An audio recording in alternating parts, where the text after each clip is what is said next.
Hi, it's Nicky here from Energy and Emotion.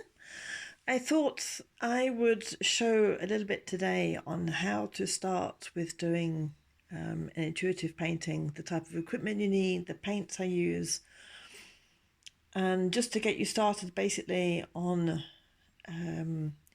your first go, which is always a bit daunting at first. And also just to give you a few pointers if you get stuck, if you get too much in your head, or if you get blocked.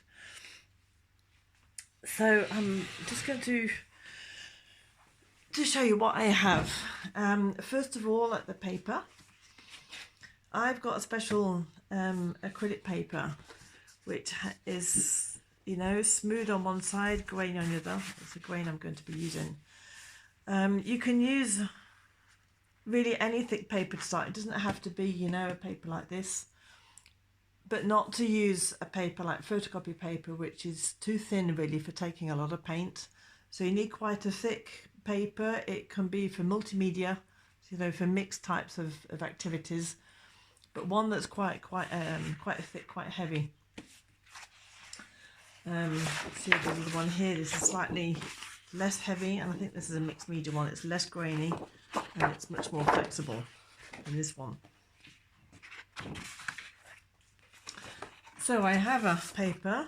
I also cover my table with a plastic tablecloth, an old tablecloth, because obviously, especially when I get going, the paint gets everywhere and it's best to protect. I also have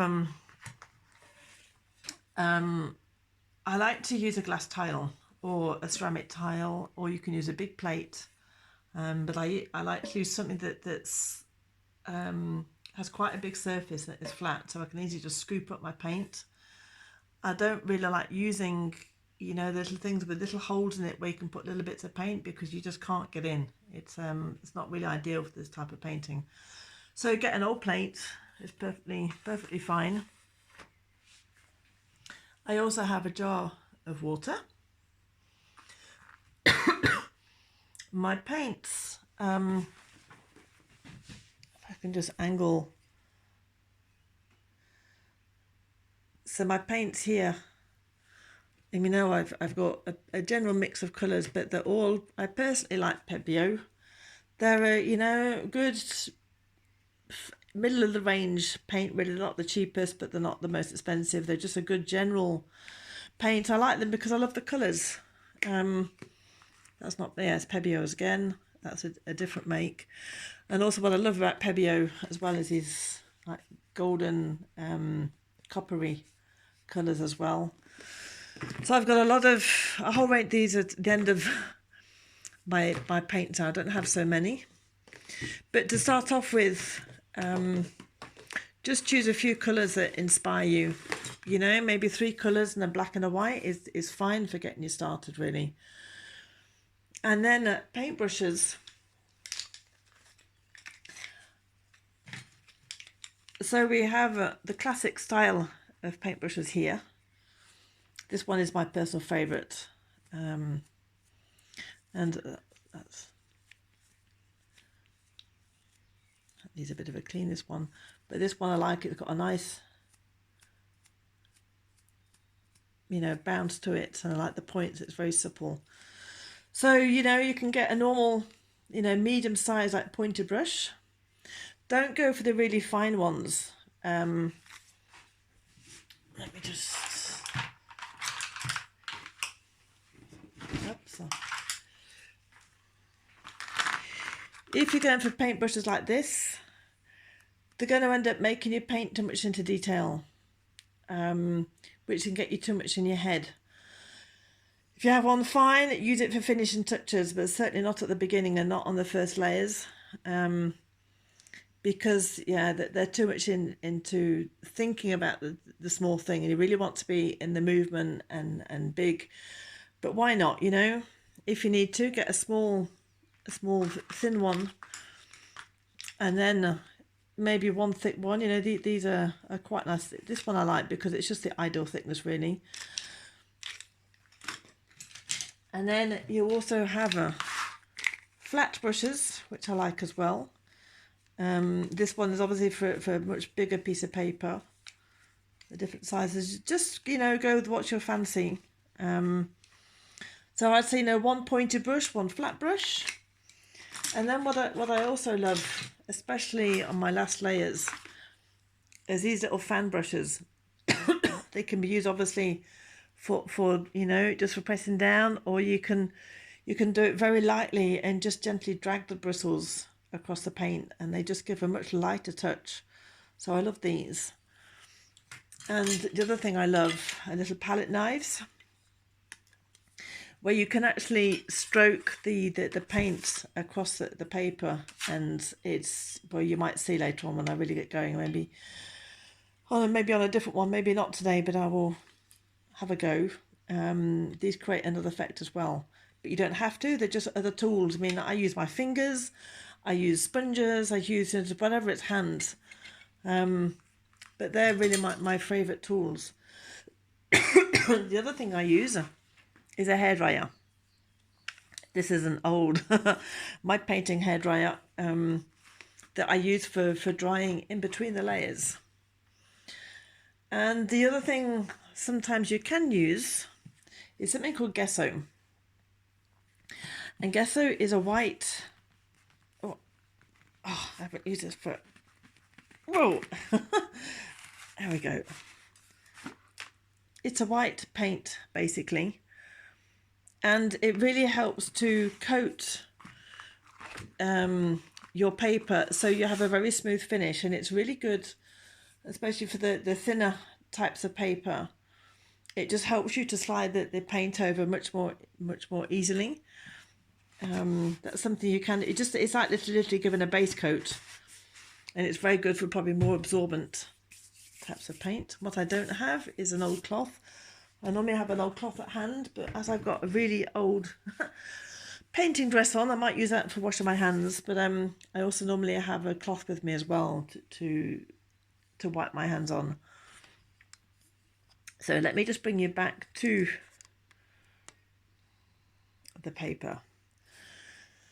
Okay, so as I said, first of all, we're just going to choose a few colours without really thinking. Just think of what takes my fancy. We're not thinking, is this colour going to go with this one, or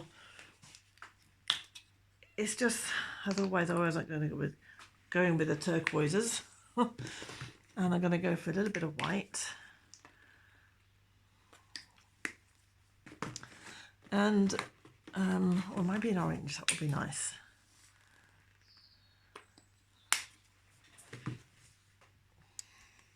So I have my paints there, as you can see.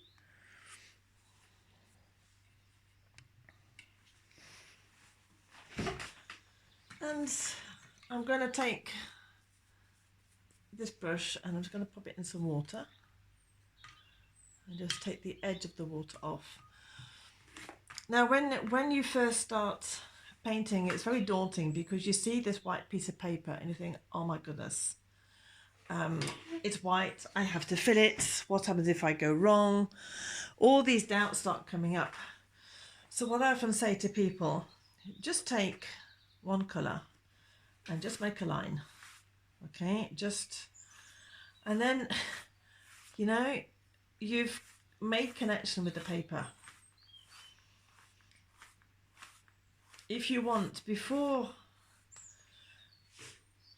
you start, if you want, you can just close your eyes for a few moments and just imagine you're getting connection with the paints, and, you know, asking your soul to speak and for inspiration, and just really just spend a few minutes just, you know, getting into your body, just reconnecting with yourself.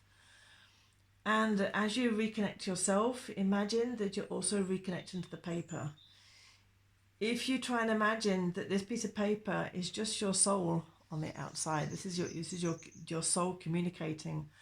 So as you go within, of thinking, you know, of asking your soul to communicate, also to ask this piece of paper to communicate with you. It's, you know, it's really a two-way process. And let go of any judgment.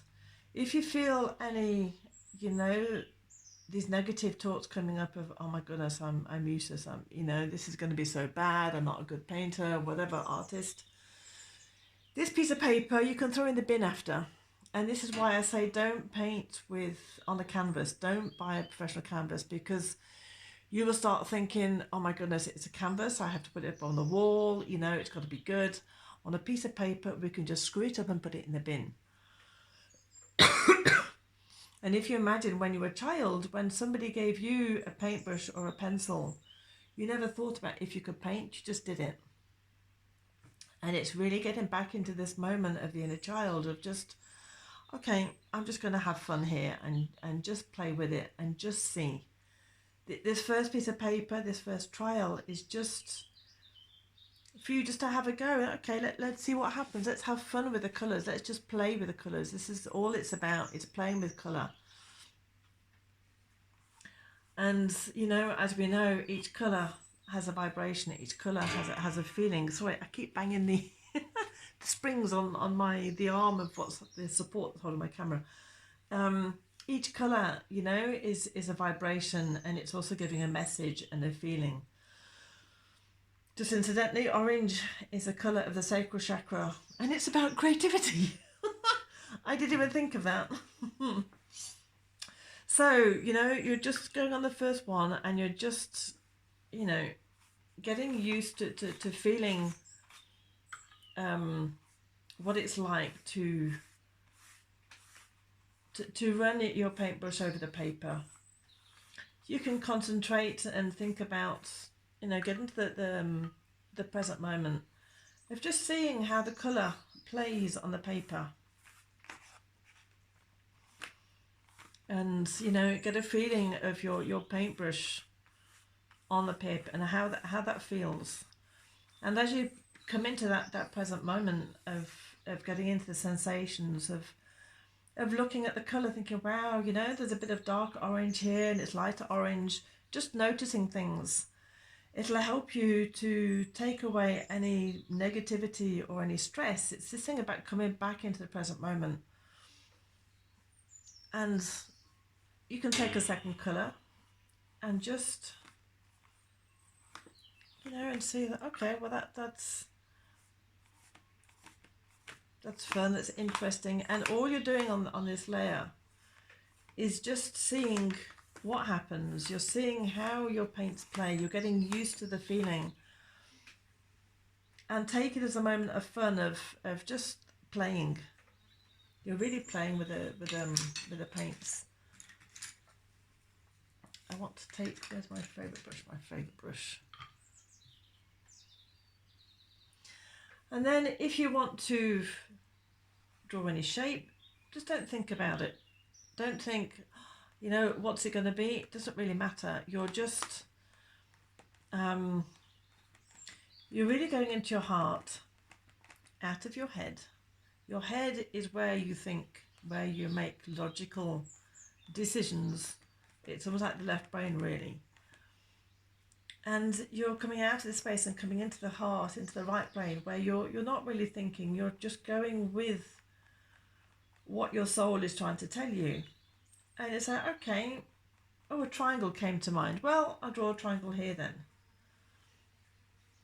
And it doesn't have to mean anything. It doesn't have to be anything. It's just what is wanting to come out right now.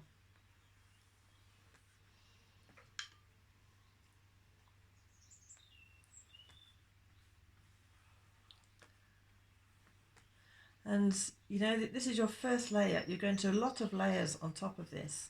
So whatever you do, how stupid you think it is, how useless you think you are on this first level, it does not matter, because you're going to paint over it anyway. And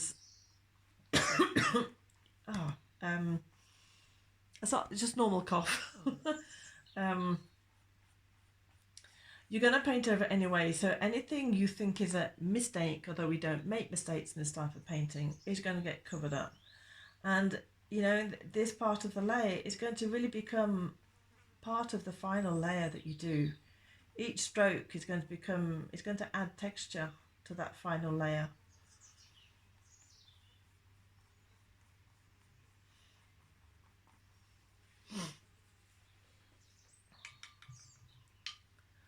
So you know, I have no preconceived idea of where this is going to go. I really don't know. I don't know what's going to be the end result. And it doesn't matter. It really doesn't matter. All this is about is just, you know, having fun. And I love this moment of just playing with a colour and thinking, oh, that's, you know, they look nice together. This is a funny effect. Or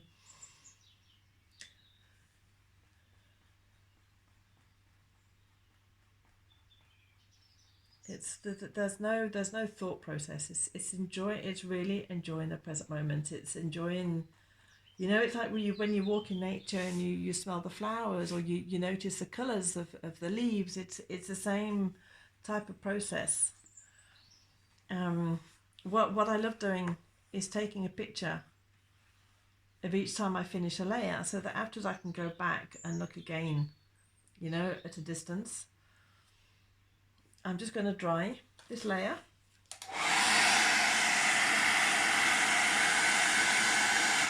And sometimes what I like doing is, where you have a lot of paint, I like to take the hairdryer, dry it, and then move the paint at the same time, and it creates a kind of texture.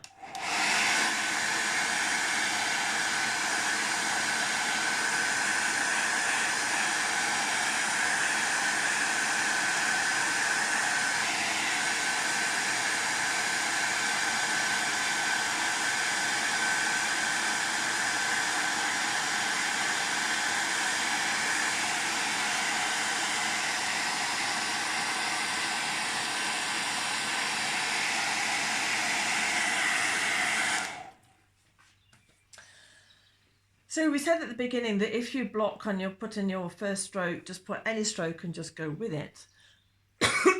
If you feel like you're blocking, or you're getting too much into detail and thinking things, one idea could be turn the paper around.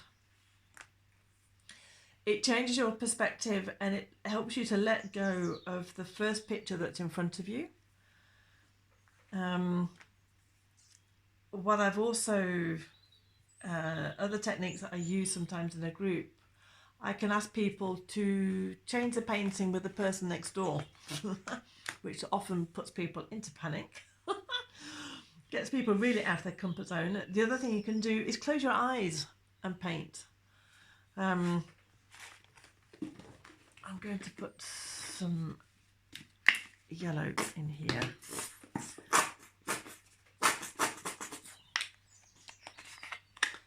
So I'm going to do that right now. I'm just going to clear my brush, and I'm just going to, I've closed my eyes, and I know I'm going to put yellow. I've just,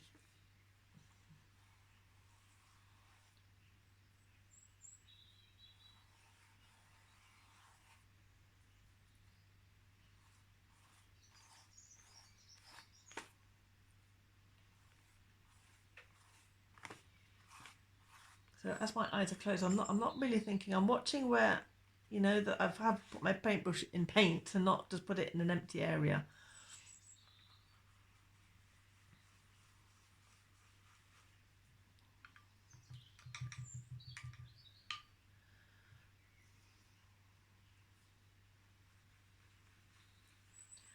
So, you know, you're just going with it and not judging yourself for anything you decide to do. So that was done with my eyes shut, just showing you, you know, different ways. It doesn't have to mean anything or be anything. Another thing you can do, which I love doing, is get your fingers in it.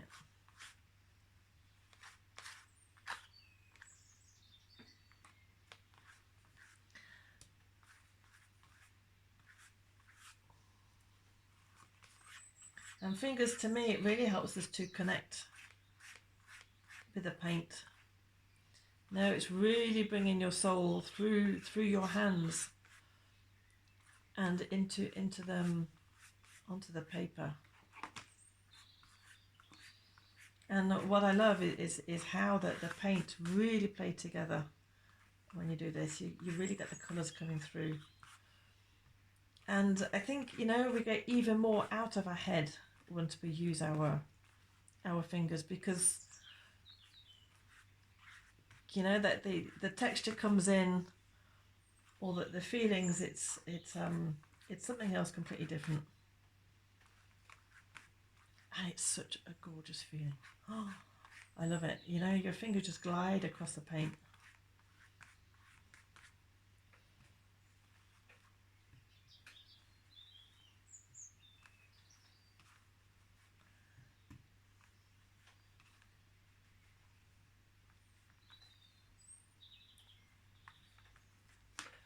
Some more orange in there. So I'm really painting, as I say, intuitively. There's no thought press to it. Thoughts come in like, oh, orange. Okay, I need to get some orange. And that's all that's really going on.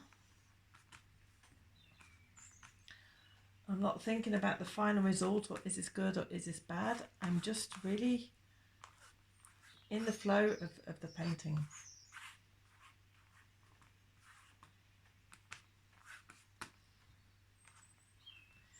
You can also, before you paint, think about a situation that you'd like help on. You know, if you have a problem, you know, you can ask your soul, okay, soul, I really would like to find where I am blocking in this area of my life.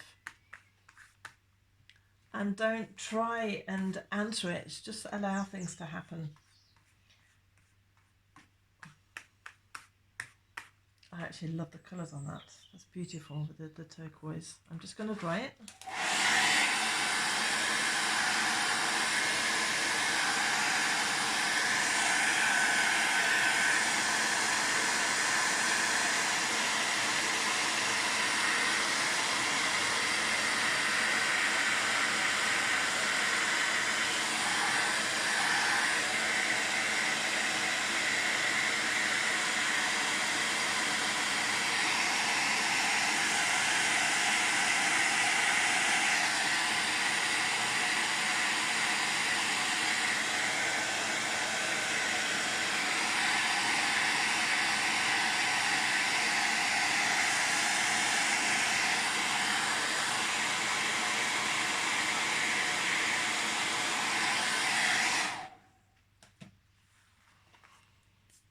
Okay, so I'm going to go back to my big brush now. I think I need some purple in there. Purple,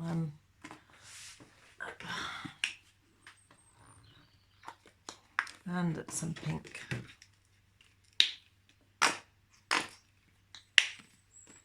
In fact, I really want a big brush. No, palette. I would love to show you my palette knife with this. So I have my palette knife, and I'm just going to scoop up a couple of colours, and then I'm angling it almost like at 45 degrees, but then just pressing it down. You can also zigzag it.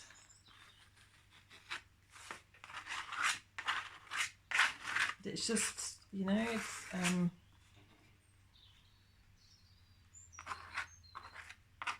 and if you hold it completely flat and just let it glide over, it creates these little, I don't know how to really describe it, little ups and downs really. So it's, you know, it's not continuous, and that's what I love, because it just gives such texture.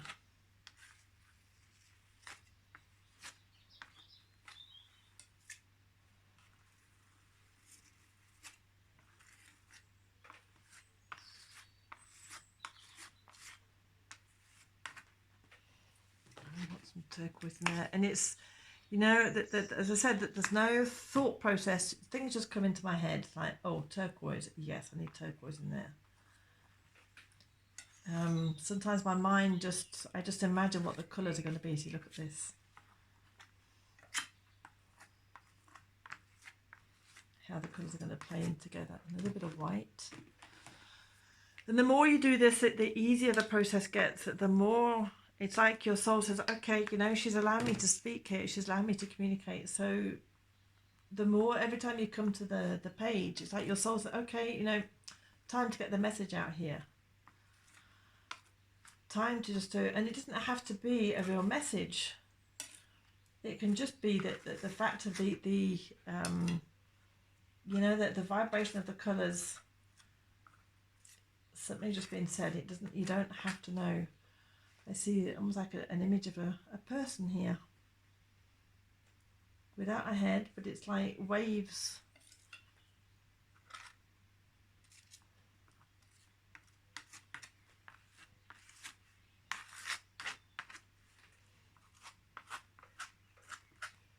I'm not trying to make it look anything. Sometimes I'm just observing and just seeing. Like, for me, this seems like, you know, people somewhere, but there's people coming out of this scene.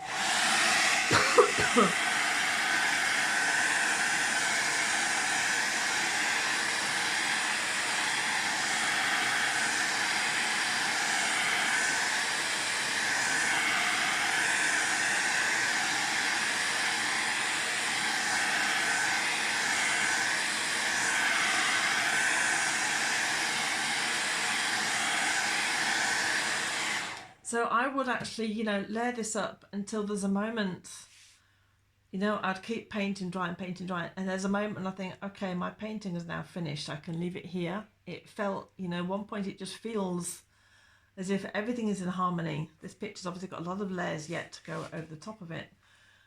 But there's one moment where it just happens to feel complete, like the colours seem to match, everything seems right, and we think, okay, it's enough. And that too is going in and listening to your body, listening to your soul. When is it saying enough is enough? There'll become a point where you feel like if you paint any more, it's just going to be a mess. It's just going to go over the edge. Nothing is actually coming through. It starts blocking it. Okay, stop, leave it. And then, you know, you can do what you want with a painting. You can pin it on the wall. You can just put it in a folder, date it. You know, so you can come back and look again. And as I said, you know, you can take a photo of each layer so you can go back and have a look and see how you felt through those layers.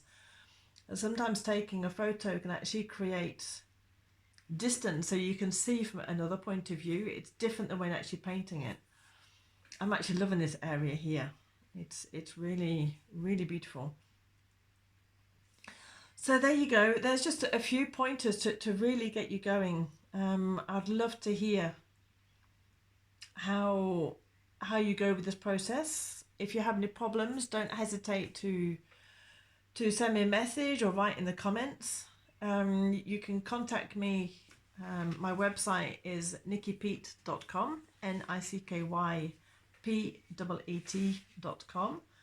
I'm also on Facebook as Energy and Emotion, and I also have a great Facebook group for those of you, for women out there who are on a soul mission and you know you're doing something, you know, on your soul's path, but maybe, you know, you can't get there, you're feeling a bit blocked, unclear. I have a group called the Circle of Inspired Women on a Mission. I'll put the link in the description.